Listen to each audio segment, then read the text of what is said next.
Hey ladies and gentlemen, welcome back to the channel. Happy 4th of July.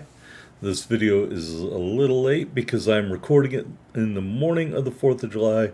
Hope everyone has a great Independence Day. Please be safe if you are shooting off fireworks today. My advice is watch a professional put on a fireworks show for free. If you must shoot the fireworks off yourself, don't do a Jason Pierre-Paul and blow your hand off. All right, we are in the Tier 6. I'm not going to call it a hybrid battleship. I call them battle carriers. We are in the Tier 6 Battlecarrier Connecticut in early access here on World of Warships Legends.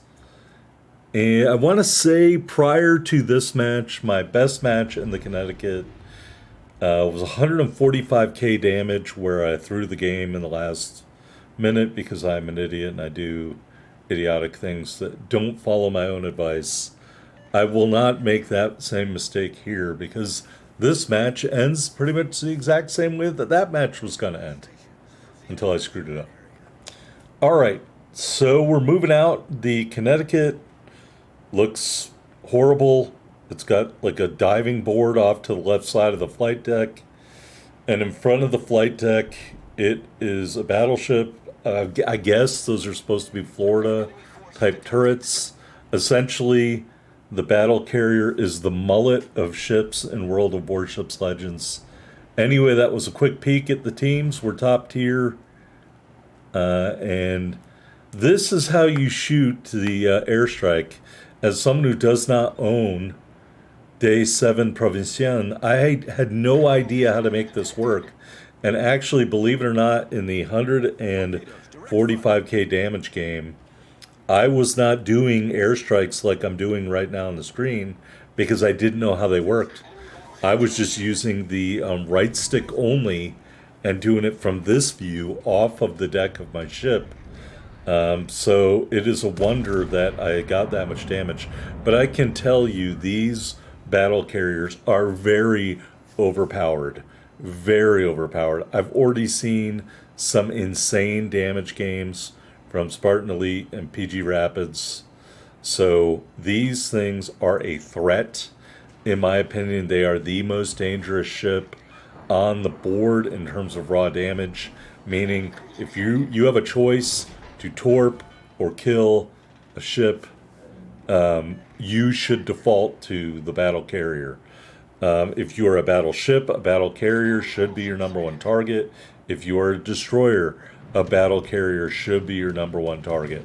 Now, some aircraft carriers like the Enterprise, thank you to everybody who watched my Enterprise video. The Enterprise doesn't do a lot of damage against battle carriers with the AP bombs. So if you are in a carrier, my advice is to torp early and often at the battle carriers. The biggest thing here when you're playing these is trying to get that airstrike off as soon as it reloads.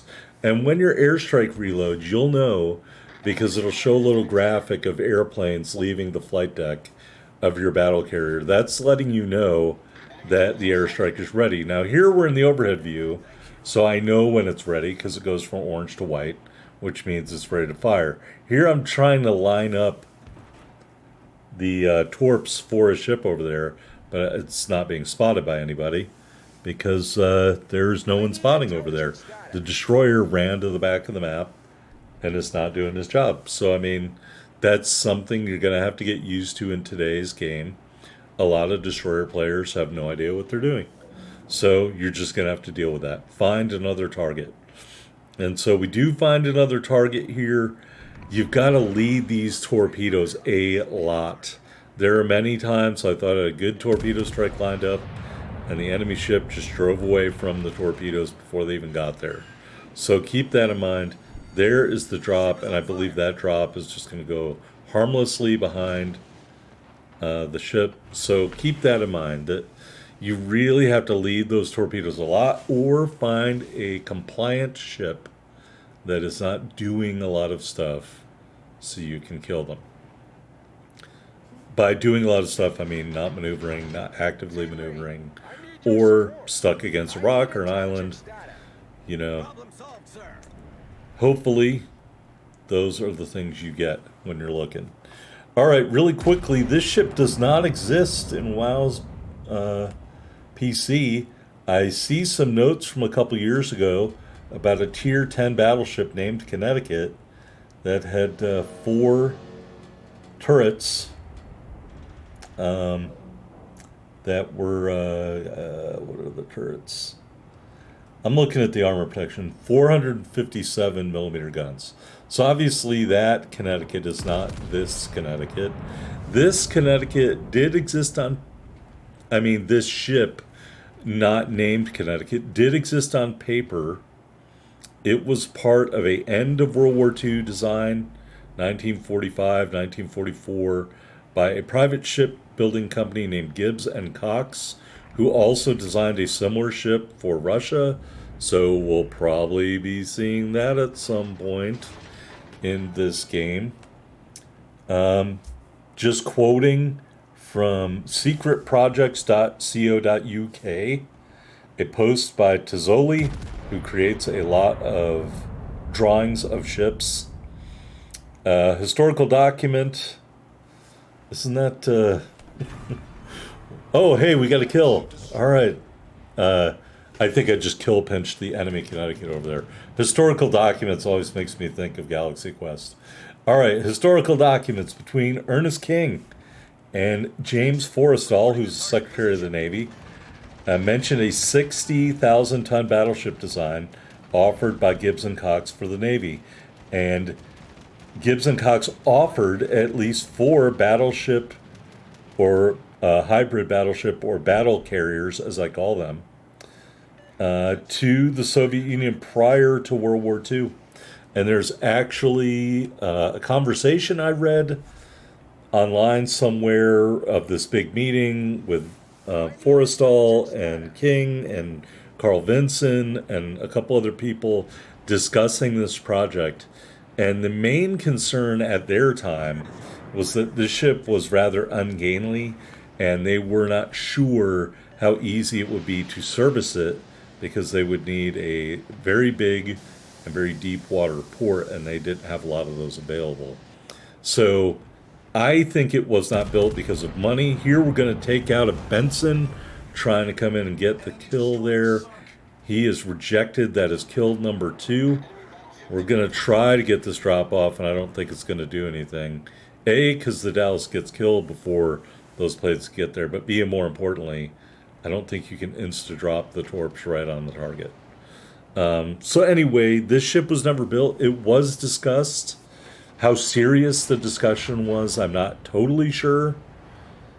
But it sounds like it was not just something where someone looked at it and said, no, that's ridiculous. It was more like they said, hey, we'd like to build this, but we have logistical concerns. And then possibly either the money ran out or they had to divert the money to another project. Keep in mind, I mentioned the Enterprise earlier. The Enterprise was only in service for a very short time, relatively speaking, and was basically functionally obsolete 10 years after the end of World War II, for all intents and purposes. So, it was scrapped in 1958, or at least the scrapping process started in 1958. So you're not talking about a long shelf life for a lot of stuff that was built before the war. And so a lot of that stuff, frankly, was replaced with newer stuff that reflected the lessons learned from World War II. And that's probably why this carrier didn't get, battle carrier design never got built, simply because they had to build tangible products that they already knew how to design and already knew how to service. All right, we've got a Helena hiding in the back here. I don't know if he was never loaded in or is just trying to be super stealthy. He doesn't appear to be firing his guns. So we'll try our airstrike mechanic here and get 1, 2, 3 torp strikes and start a flood, and we'll just shoot at him anyway. Alright, kill number 3.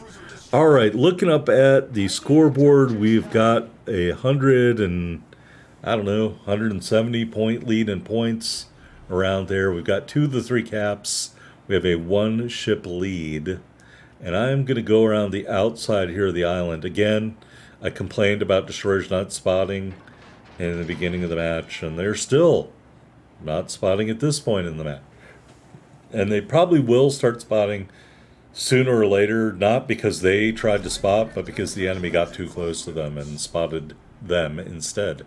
And you can hear me complaining about the lack of spotting, which had no effect on anything that the quote-unquote friendly destroyers do. All right, so we've got 2 ships left to kill. One is a cruiser, one is a battleship. I'm going to go ahead and spoil it a little bit. It is another battle carrier that we have to take out here. There is a Connecticut, almost full health, probably very similar health-wise to where I'm at. And you can see the planes just went up. That means our airstrike is ready. And there is a Fiji, I think. It looks like he's going forward a little bit. Yes, it is a Fiji. Again, I don't think our destroyer spotted it as much as the Fiji spotted our destroyer. But we put some torps out there. The destroyer put some torps out there that didn't have any chance of hitting. Our torps missed because the Fiji ran into the island. So, great job, Mr. Destroyer. You tore it up with your torps. All right, and I don't think his torps hit the Connecticut either. You'll see in a second what I mean when I say that.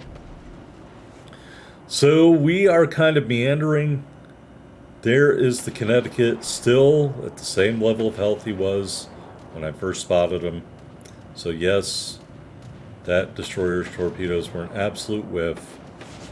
And I already discounted his quote-unquote assistance for the remainder of this match. Real talk, Mr. Destroyer player. You were not good. All right, we're going to send our first salvo towards bow of Connecticut. And it really doesn't do a lot. He gets a much better hit on me. But we're just going to heal that up right away. I found that these battle carriers are kind of tanky. As you can see, the planes are going off. That means our airstrike... Oh, pardon me. I launched my fighter plane. Never mind. Our airstrike's going to be ready in a hot minute.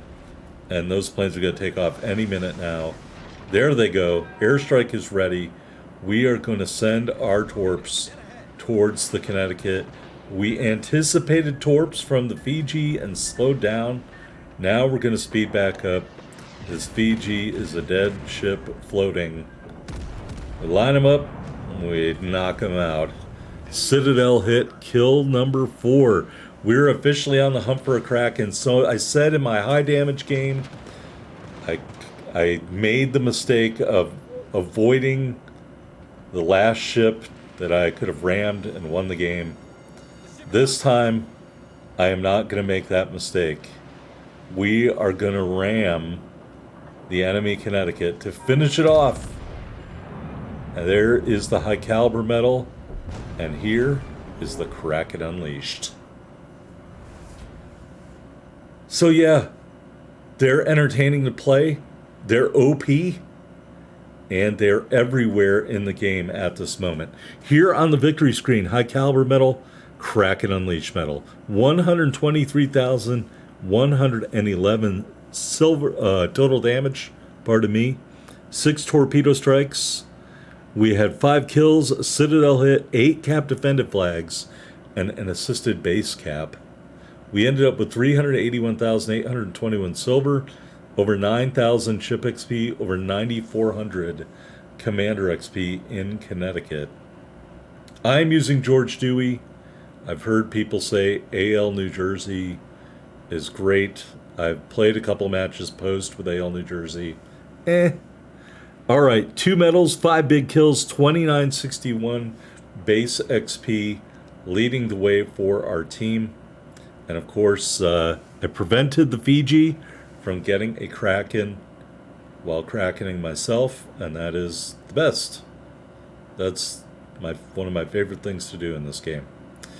And really ramming the enemy Connecticut at that point made a ton of sense because we had one of these destroyers that didn't really do a whole lot floating around there. And so he lived, and we won the game. So, yeah. All right, here in the port, let's take a look at the ship. We're in early access. Here are the upgrades. AA Guns Mod 2. Damage Control System Mod 2. I've seen some people mount steering gears. I'm not sold on that yet, but I could see why you might want to mount that. And Concealment System Mod 1. The Connecticut is fully upgraded. Taking a look at the loadout. 4 charges of the repair party, 4 charges of the catapult fighter with our build. Observation seaplane, I'm going to discount that for now without more evidence, so I went with the catapult fighter just because I feel that these ships are going to be targeted a lot. Epic Ship XP booster, the Type 1 temporary camouflage, and the 3-year strong flag. Alright, taking a look at the specs, 71,100 hit points and a 23% torpedo damage reduction with our build. Your aircraft is the TBD Devastator. It has 3,500 hit points. 3 planes in an attack. They drop 1 torpedo each. The max torp damage is 8,000. The torpedo has a 2-kilometer range at 40 knots. It is a useful tool.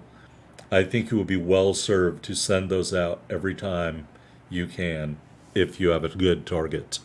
All right, our main battery, 2 quad turrets, 356 millimeters, 16.3 kilometer firing range, 28-second reload, 34.6 second turn time, HE shells 5,000 max damage with a 30% fire chance, AP shells 10,500 max damage. 2 sets of secondaries, range of both is 5 kilometers. The damage is identical, 1,800 max HE shell damage with a 5% fire chance. The first set of 4 individual guns reloads every 3 seconds. The second set of 6 twins reloads every 6 seconds. That just makes sense. Would not build into the secondaries in the ship, in my opinion. All right, moving on to the AA defense. You can see your secondaries are dual purpose, and they are your longest ranging AA up to 6.8 kilometers with our build. Your best AA is the 20 millimeter Oerlikon Mark IV, simply because there's so many more of those than the Bofors guns. But the Bofors outside of the first generation is great. Just not on the ship. 31.5 knots, so it's pretty quick. 760 meter turning circle. 16.2 second rudder shift time, concealment 12.2 on the surface, 10.3 from the air, 12.3 when firing in smoke. All right, I don't like that they put arcade mode there. We have won half of our matches in Connecticut. Our main battery accuracy is 46%. Kill death ratio of 1.1. Average damage per battle 57k. There you can see the high damage game, 145,190. All the rest of the high stats are from the match you just watched. So great damage potential on these ships. Unfortunately, they're everywhere right now. And I think that's why Wargaming designed them that way. You introduce something radical like this, you make it overpowered, everybody wants to play it. That's what they did, in my opinion. Facts. All right, below water Citadel. I mean, you know, I think I've been citadeled in this thing once when I was down here. Your bow here is 25 millimeters. Goes very deep under the water. Torpedo belt is just down below the water. Casemate armor, your armor belt goes up to 305 at and just above the waterline.